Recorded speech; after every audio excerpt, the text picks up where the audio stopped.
بسم اللہ الرحمن الرحیم۔ السلام علیکم میرے پیارے دوستو، کیسے ہیں آپ؟ امید کرتے ہیں آپ خیریت سے ہوں گے۔ پیارے دوستو، آپ کی خدمت عالیہ میں ایک بار پھر لے کر حاضر ہیں حضرت مولانا قاری محمد حنیف صاحب کا زبردست بیان۔ یہاں دوستو اس بیان کا عنوان ہے قیامت کا ذکر۔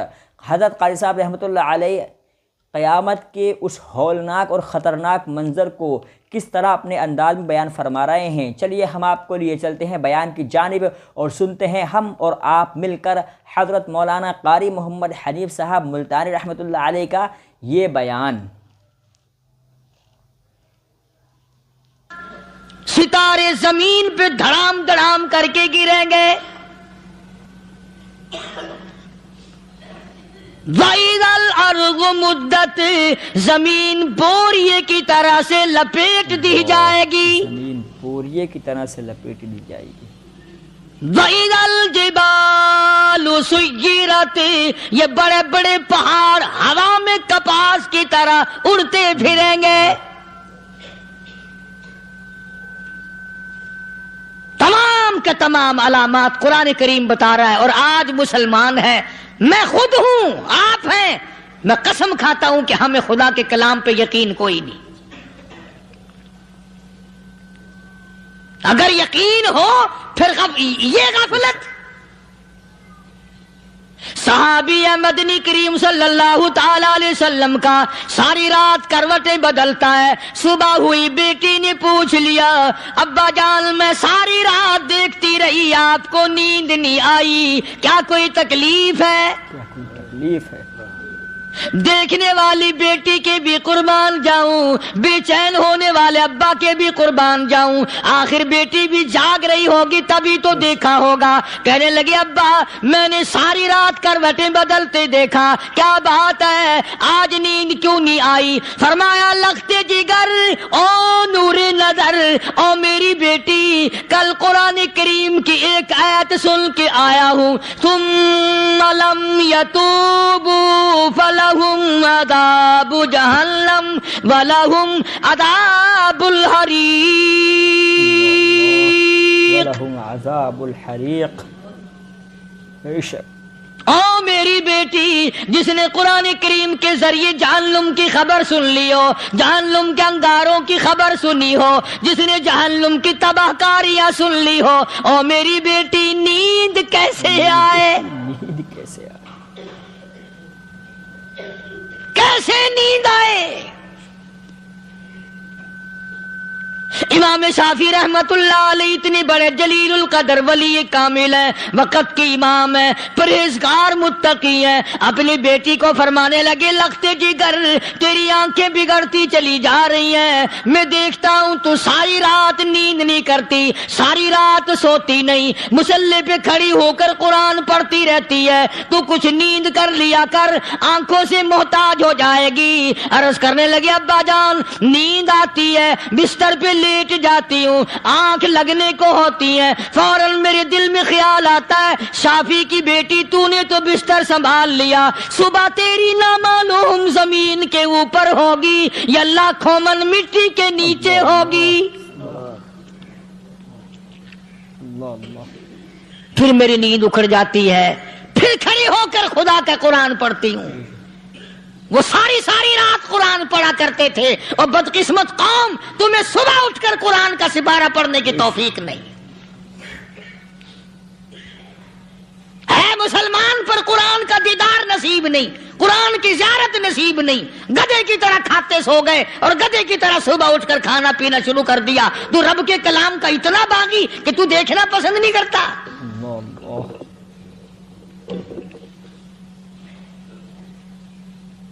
اور دنیا کی چیز اگر گھر میں نہ ہو، ٹھنڈے ٹھنڈے سانس مارتے ہیں عورتیں بھی، ہاں جی اپنی زمین کوئی نہیں نا، اپنی ہاں جی مکان اچھا اپنے پاس کوئی نہیں، فلاں چیز اپنے پاس کوئی نہیں۔ کبھی کسی نے ٹھنڈا سانس مارا کہ ہم 10 آدمی ہیں گھر کے، ایک آدمی بھی قرآن پڑھنے والا نہیں، ہم سارے کے سارے پتہ نہیں کیسے اکٹھے ہو رہے ہیں۔ اگر دل میں عظمت ہو، ڈاکٹر ہو، افسر ہو، وزیر ہو، آخر ہے تو انسان، ہے مسلمان، ہے مدنی کریم صلی اللہ علیہ وسلم کا امتی، پھر قرآن سے اتنا دور کیوں ہے؟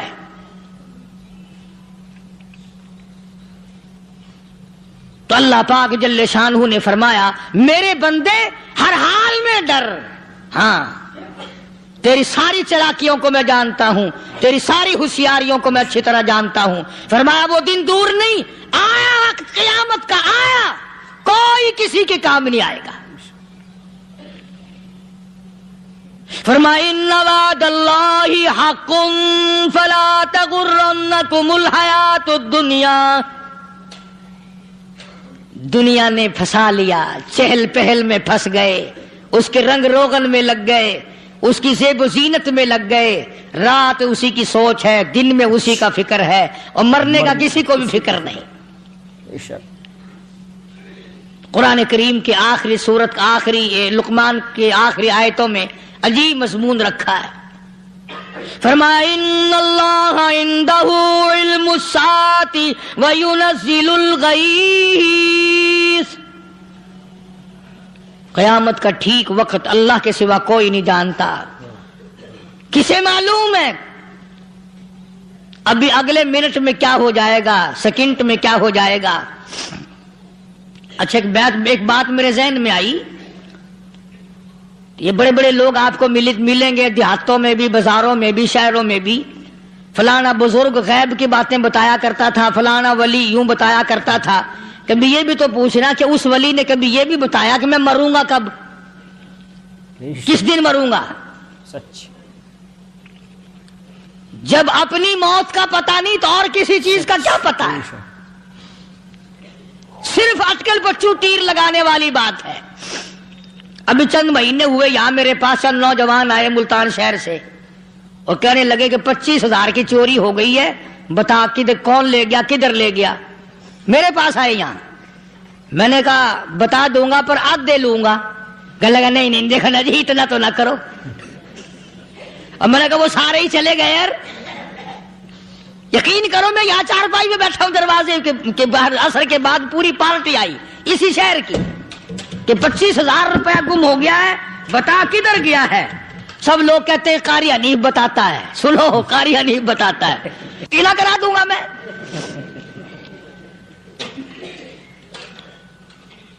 جتنا میں نے انکار کیا میرے سر ہوتے چلے گئے۔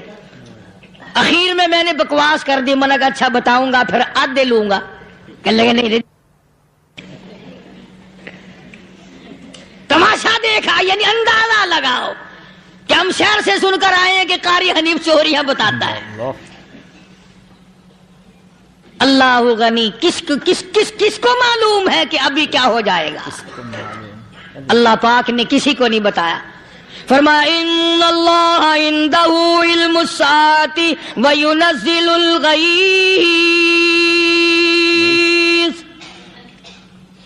قیامت کا ٹھیک وقت کسی کو معلوم نہیں، بارش کا کوئی پتہ نہیں کب ہوگی، کتنی ہوگی۔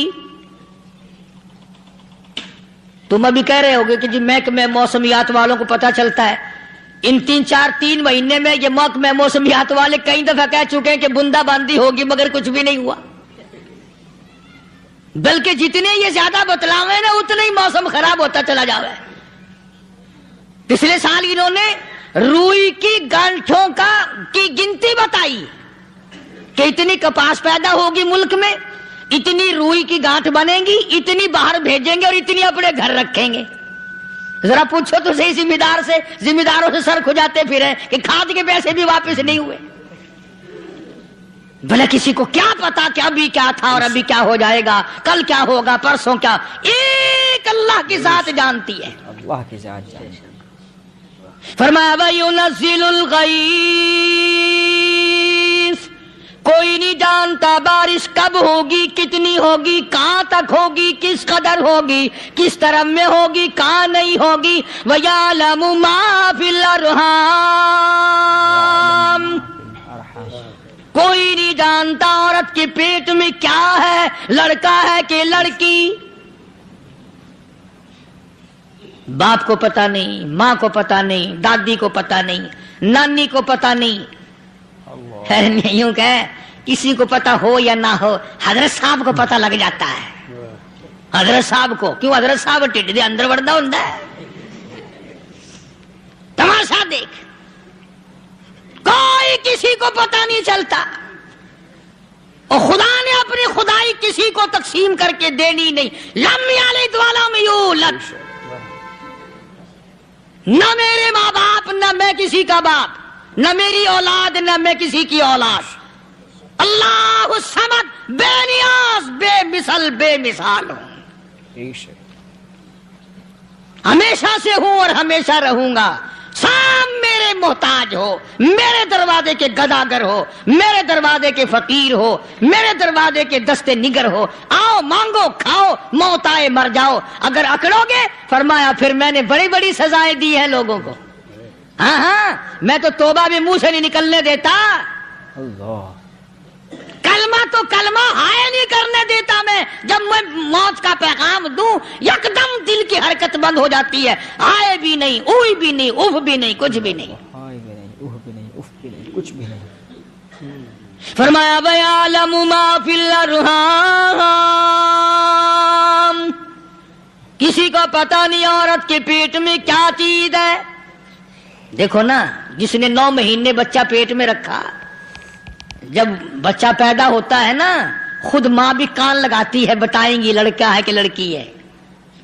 بےتابی سے انتظار کرتی ہے، بڑی بے قراری سے انتظار کرتی ہے عورت کہ یہ دائی بول لے، کوئی اور پاس والی بول لے، کوئی اور چھوٹی بڑی گھر کی عورت بول کے بتائے کہ لڑکا ہے کہ لڑکی ہے. اور جس نے 9 مہینے پیٹ میں رکھا، جب اس کو پتا نہیں تو پرلی طرف بیٹھے ہوئے حضرت صاحب کو پتا کیسے چل گیا. وَيَعْلَمُ مَا فِي الْأَرْحَامِ. زیادہ سے زیادہ تمہیں یہ کہیں گے جی فلاں بزرگ نے دعا کی تھی اللہ میاں لڑکا دے گا، لڑکا ہو گیا. ٹھیک ہے، دعا تو بھی مانگ، بزرگ بھی مانگے، پیر بھی مانگے، فقیر بھی مانگے، عالم بھی مانگے، ماں بھی مانگے، باپ بھی مانگے، خاندان سارے مانگو. بات یہ ہے مانگو تو سارے، پر یوں کہو دینے والا وہ ایک ہے. بس دینے والا وہ ایک، یہ ہے اصل بات. اور مانگنے کی تو کوئی کسی کی وہ نہیں. امام الانبیاء محبوب کبریا حضرت محمد مصطفیٰ صلی اللہ تعالی علیہ وسلم سیدہ عائشہ صدیقہ رضی اللہ تعالیٰ عنہا فرماتی ہیں میں سوئی ہوئی تھی، اچانک میری آنکھ کھلی، میں نے کالی کملی والے کو سجدے میں دیکھا. رو رہے ہیں، دعائیں مانگ رہے ہیں، رو رہے ہیں. حضرت عائشہ فرماتی ہیں اللہ اکبر، فرماتی ہیں اتنے روئے سرکار مدینہ صلی اللہ علیہ وسلم، سانس رک گیا، سانس گھٹ گیا آپ کا. حضرت عائشہ فرماتی ہیں میں اپنا جگر پکڑ کے بیٹھ گئی، کہیں آج بیوہ تو نہیں ہو جاؤں گی. نبی نے اتنا مانگا، اتنا مانگا، اتنا مانگا، اس کائنات میں مانگنے والا کوئی آیا ہی نہیں. ہر آن مانگا، ہر لمحہ مانگا، ہر گھڑی مانگا، اور اتنا مانگا. میری بات لکھ کے لے جاؤ انشاءاللہ، کچی پکی بات نہیں. سیدہ عائشہ صدیقہ رضی اللہ تعالیٰ عنہا گواہ ہے، سیدہ فاطمہ الزہرا رضی اللہ تعالیٰ عنہا گواہ ہے، نبی کی گھر والی گواہ، نبی کی لخت جگر نوری نظر فاطمہ الزہرا گواہ. فرماتی ہیں حضور کریم صلی اللہ علیہ وسلم کا جب آخری وقت آیا، آواز بالکل ختم ہو گئی، آواز بالکل پست ہو گئی، پھر بھی لب حرکت کرتے تھے، لب حرکت کرتے تھے، دونوں کی دونوں. فرماتی ہیں ہم نے کان لگایا، آواز تھی ربی حبلی امتی، ربی حبلی امتی، اور میرے مولا میری امت کو معاف کر دے. اور خدا کی قسم کالی کملی والے نے آخری سانس تک مانگا ہی مانگا، کالی کملی والے نے آخری سانس تک مانگا ہی مانگا. چاہے تیرے لیے مانگا، امت کے لیے مانگا، مگر ہر وقت مانگا.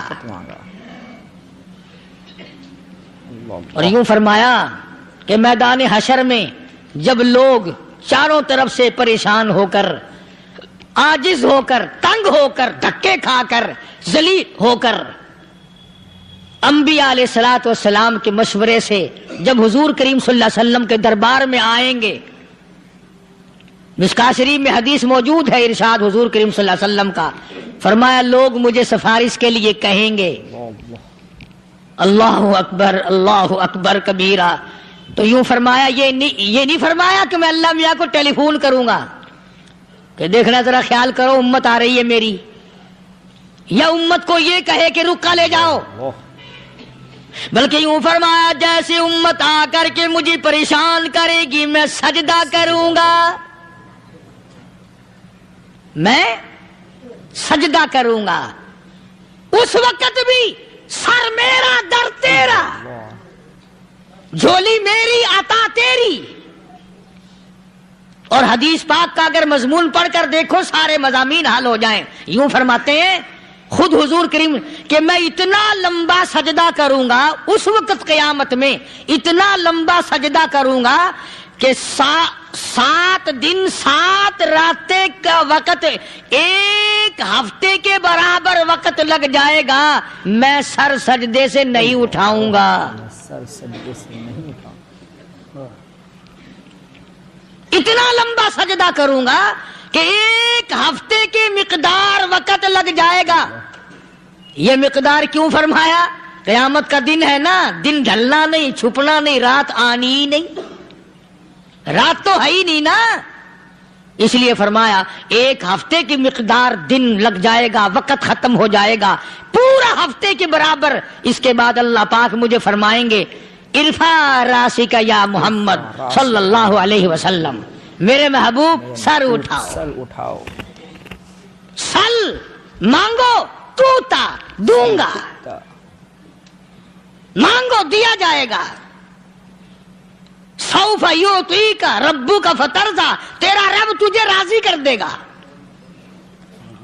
صحابہ اکرام رضوان اللہ تعالی علیہ مجمعین نے عرض کر دیا یا رسول اللہ صلی اللہ علیہ وسلم آپ کس وقت راضی ہوں گے؟ کتنے لوگ جنت میں چلے جائیں گے، دوزخ میں چلے جائیں گے، آپ کس وقت راضی ہوں گے؟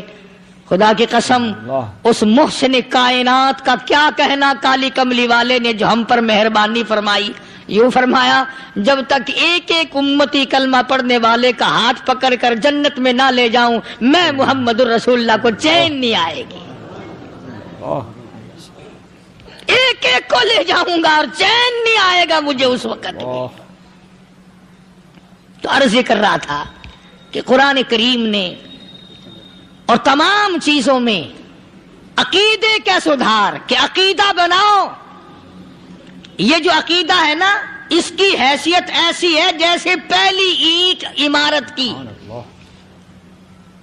اگر اینٹ ٹیڑھی ہو گئی تو ساری عمارت ٹیڑھی ہو جائے گی، اگر عقیدہ صحیح نہیں تو سارے اعمال ٹیڑھے ہو جائیں گے، اور اگر عقیدہ صحیح ہے تو اعمال بھی اور تمام افعال بھی اخلاق بھی تمام کی بنیاد جو ہے وہ صحیح رہے گی اور اچھی توفیق ہوگی۔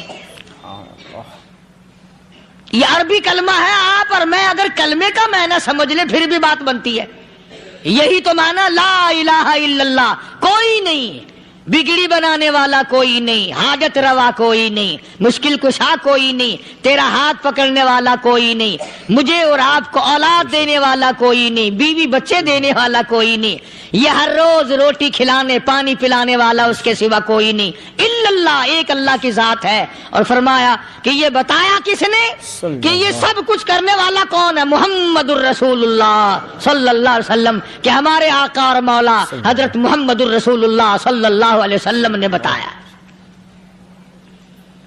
تو قرآن کریم کی ان آیتوں نے وضاحت کر دی وما تدری نفس ماذا تکسب غدا، کسی کو پتہ نہیں کل کیا ہو جائے گا، صبح کو کیا ہو جائے گا، شام کو کیا ہو جائے گا۔ وما تدری نفس بأي أرض تموت،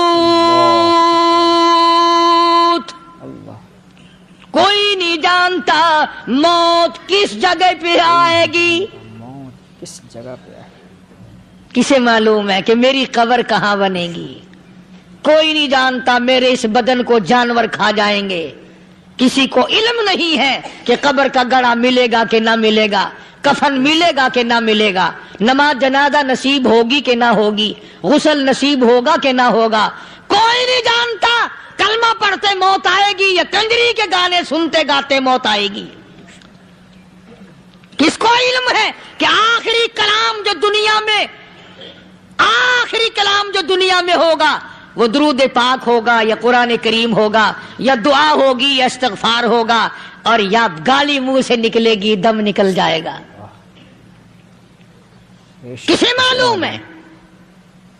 اس لیے فرمایا وما تدری نفس بأی ارض تموت، کوئی نہیں جانتا موت صبح آئے گی یا شام آئے گی، بیوی بچوں کے سامنے آئے گی یا اسپتال میں، کوئی پاس ہوگا بھی یا کہ نہیں جس وقت موت آئے گی کسے معلوم، سجدے میں آئے گی یا کنجری کی گود میں آئے گی کیا پتا، فلم میں آئے گی یا مسجد میں آئے گی۔ پچھلے دنوں ایک جگہ ایک آدمی نے صبح کی اذان دی، بڑی اچھی اذان دیا کرتا تھا، اللہ کا نام بلند کیا، زمین پہ بیٹھا اور ختم، فجر کی اذان دی، جو سنے انہوں نے کہا یار ابھی تو اذان دی تھی، بس اللہ کی طرف لوگوں کو بلایا اور خود دنیا سے رخصت ہو گیا۔ ہاں کسی کی موت یوں بھی آیا کرتی ہے، کسی کی سجدے میں آ جاتی ہے، کسی کی مراقبے میں آ جاتی ہے، اللہ اکبر، کسی کی نماز میں آئے، اللہ کی طرف دھیان لگے ایسا لگے کہ لگی جائے وہ چلا ہی جائے۔ ہمارے استاد محترم مولانا عبد الخالق صاحب رحمۃ اللہ علیہ یا کبیر والے میں تھے، بہت بڑے عالم، جید عالم، سمندر تھے علم کے، بس صبح کی نماز کے بعد مراقبے میں بیٹھے اللہ اللہ کر رہے ہیں، بس جیسے اتحیات میں بیٹھتے ہیں نا اسی طریقے سے بیٹھے تھے، دن چڑھ گیا، بھتیجے نے آ کر کے کہا حضرت ناشتہ تیار ہے، جواب کوئی نہیں، پھر کچھ دیر کے بعد آیا کہ حضرت ناشتہ تیار ہے، جواب کوئی نہیں، اور دن چڑھ گیا، ہاتھ لگا کے دیکھا کہ حضرت تو پہنچ گئے اللہ کے یہاں، کس حالت میں؟ ایسی اللہ اللہ اللہ سے لو لگائی کہ اللہ ہی کے یہاں چلے گئے۔ اور ان اللہ والوں کے پاس اس نیت سے لگا کرو میری آخرت بن جائے، میری قبر بن جائے، میرا آخری کلام جو دنیا میں ہو وہ کلمہ ہو، استغفار ہو، درود پاک ہو، قرآن کریم ہو، پھر تو مزہ ہے، اور اگر ہائے ہائے ہائے ہائے کرتے مر گئے تو کیا ہوا؟ فرمایا ان اللہ علیم خبیر، میں خدا کی ذات تمام چیزوں سے واقف ہوں، مجھے تو پتا ہے نا، تیرے ایک ایک سانس کا پتا ہے، تیری رگ کے ایک ایک خون کے قطرے کا مجھے پتا ہے، اسی لیے کہا کرتا ہوں کہ عادت ڈالو درود شریف پڑھتے ہوئے چلنے پھرنے کی، کلمہ کلام پڑھتے ہوئے چلنے پھرنے کی، استغفار کرتے ہوئے چلنے پھرنے کی۔ پہلے زمانے میں جب ٹھوکر لگتی تھی تو لوگ سبحان اللہ کہتے تھے، اللہ اکبر، استغفر اللہ، اب گالی منہ سے نکلتی ہے، اب گالی منہ سے نکل رہی، گالیاں بکتے ہوئے لوگ مر رہے ہیں۔ حضرت معاذ بن جبل رضی اللہ تعالیٰ عنہ مدینے پاک میں بیمار ہے، آخری وقت ہے، صحابہ کی ایسی ایسی موت آیا کرتی تھی، چاروں طرف جتنے گھر والے بیٹھے ہیں، اماں بھی، بیٹی بھی، گھر والی بھی، بہن بھی، بھائی بند بھی، قبیلہ بھی، خاندان بھی، مدینہ شہر ہے، کالی کملی والے کا شہر ہے، حضرت معاذ بن جبل کا آخری وقت ہے، چاروں طرف بیٹھنے والے بھی تلاوت کر رہے ہیں قرآن کریم کی، خود معاذ بن جبل بھی تلاوت فرما رہے ہیں۔ اچانک حضرت معاذ رضی اللہ تعالیٰ عنہ رونے لگے، روئے حضرت معاذ۔ یہ وہ جوان ہے جس کو رخصت فرمانے کے لیے یمن کا گورنر بنا کر کے بھیجا حضور صلی اللہ علیہ وسلم نے، حضور صلی اللہ علیہ وسلم اس کو روانہ فرمانے کے لیے کئی میل پیدل تشریف لے گئے۔ ہاں حضور کے صحابہ۔ تو معاذ بن جبل جب رونے لگے تو گھر والوں نے پوچھا کیوں؟ کوئی بیٹھا ہوگا نا، کہنے لگا ڈر گئے، موت سے ڈر رہے ہو، موت سے ڈر کے رو رہے ہو؟ حضرت معاذ کہنے لگے نہیں، موت سے کیا ڈرنا، میں کیوں ڈروں موت سے، اس نے تو آنا ہی آنا ہے، میں نہیں ڈرتا۔ انہوں نے کہا پھر رویا کیوں رو رہے ہو؟ اللہ اکبر. صحابی کہتا ہے میرے دل کی تمنا میرے دل میں رہی, میری آرزو پوری نہ ہو سکی, میری حسرت میرے دل میں رہی, میرا شوق پورا نہ ہو سکا, میری آرزو پوری نہ ہو سکی, میری تمنا پوری نہ ہو سکی. بستر پہ موت آ رہی ہے اس لیے رو رہا ہوں. اے کاش رمضان کا مہینہ ہوتا, میں روزے دار ہوتا, گرمی کا موسم ہوتا, مجھے سخت پیاس لگی ہوتی, کفار سے مقابلہ ہوتا, میدان جہاد اور جنگ ہوتا, میں کئی کافروں کو قتل کر دیتا, پھر وہ مجھے قتل کر دیتے, میری زبان کاٹ لیتے, میری اللہ کے یہاں پیشی ہوتی, میرا رب مجھ سے پوچھتا میں آج دنیا سے کیا لایا. میں عرض کرتا الہی بولوں کیسے, تیری راہ میں زبان کٹا کے آیا ہوں اور روزہ رکھ کر آیا ہوں, تیرے محبوب کے حوض کوثر کے پانی سے روزہ افطار کروں گا. کہتا اس لیے رو پڑا ہوں کہ بستر پہ موت آ رہی ہے. ڈر کس چیز کا؟ یہ نہیں ڈرا کرتے تھے. حضرت ابو ایوب انصاری سب کہہ دو رضی اللہ تعالی عنہ. اللہ اکبر, کتنا بڑا مقدرہ والا جوان ہے. مدینے پاک میں حضور کریم صلی اللہ علیہ وسلم نے اسی کے یہاں ڈیرا لگایا. آخری وقت ہے, بیمار ہیں ابو ایوب انصاری. مدینے سے صحابہ جنگ کے لیے چلے.